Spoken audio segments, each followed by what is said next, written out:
দোস্ত আলু নিয়ে মহা টেনশনে আছি। কেন দোস্ত, কি হয়েছে? এইবার আলু চাষে অনেক আশা আছিল রে দোস্ত।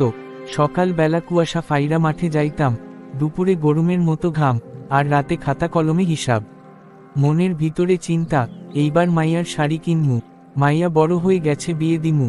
শহর থেইক্কা লোক আইসা কয়, ভাই এইবার আলু দিয়া কপাল খুলব।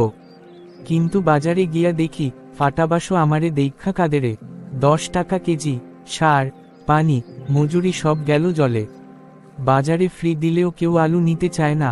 এক ভাই কয়, ফেসবুকে লাইক দিয়া আলু দেখাও, ভাইরাল হবা। বউ কয়, এইবারও কিছু হইল না, আলু দিয়া চা বানাম নাকি। পাশের চাষা কয়, রশি কিনছস, একসাথে ঝুলাই পড়ি। এইবার কিছু চাই না ভাই, শুধু এই ফসলের নাম বদলাইয়া দে। আলু না লিখো ফাঁদ, গরিবের গর্তে ফাল দেয়। আমার ঘাম মাটিতে শুকায়, আর লাভ করে আড়তদাররা। দোস্ত, তোরা আলু ফলাইলি, লাভ করলো বড়লোক। তোদের ঘামে বড়লোকের গুদাম ভরল, তোরা খালি শোক। আমরা গরিবরে কেহ দেখে না, কাঁদলেও হাসে লোকে। দোস্ত, শাড়ি কিনবি, বিয়ের স্বপ্ন দেখছিলি, আজ স্বপ্নেও বিষ। তোর ফসল, তোর কষ্ট, সব গিলছে এক লোভী বিশাল নিশ। কিন্তু ভাই, তুই রশি কিনিস না, তুই হার মানিস না। আল্লাহ দেখতেছে, একদিন তোদেরই হাসি দিবে সোনা।